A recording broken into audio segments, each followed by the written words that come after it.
Language plays an important role within our lives. As a society, we can view our current understanding of sexuality as the desires, behaviors, and identities that we uphold.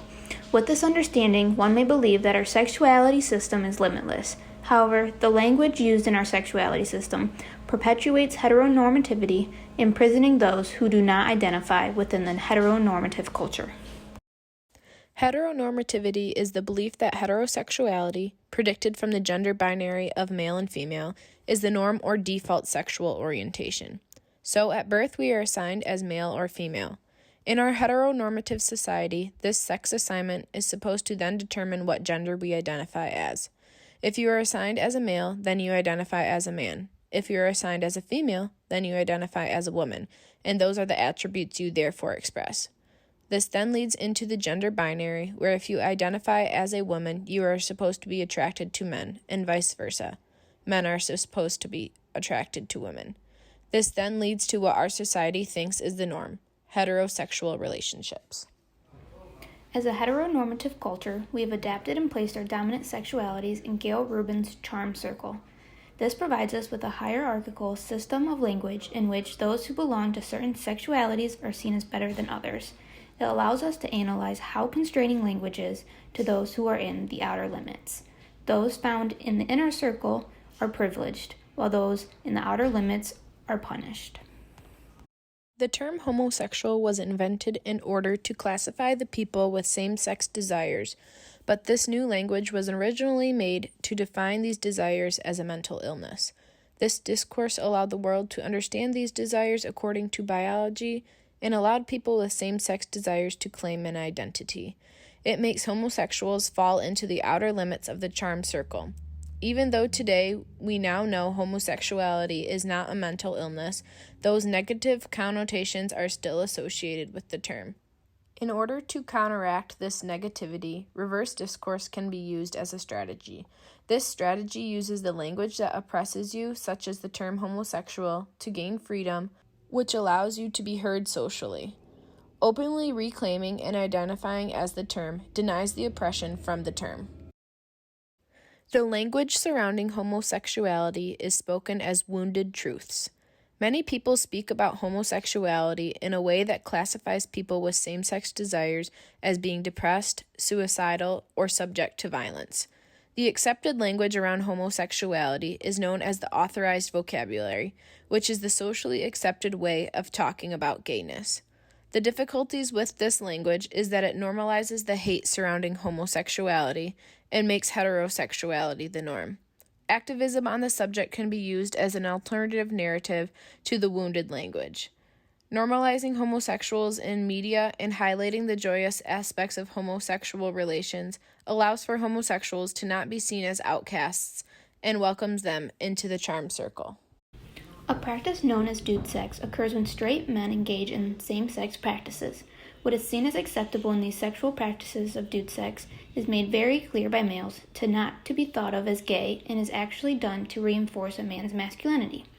The terms often associated in casual dude sex, such as masculine, straight, white, and bromance, preserve heteronormativity in a way that in order for one to be viewed as not gay, we must use the dominant language that we have given such great power to ensure we stay within the charm circle, something that is desired greatly by our culture, yet discouraging for one to truly express their desires. The common language and behavior of heterosexuality is commonly being promoted in schools and normalized as acceptable behavior while disregarding other sexualities. This can especially be seen in sex education, where the language used towards sex in general is viewed as profane and quote-unquote wrong. The sex education curricula has validated the language to describe heteronormative sex with terms deemed appropriate to teens and influences the way they conceptualize their sexuality and sexual bodies. Terms such as monogamous, reproductive, love, long-term, and includes the topic of abstinence over contraceptive use. In addition, instructors describe genitalia as down there or their private part, making it seem that discussing sex with teens should use minimal heterosexualized terms.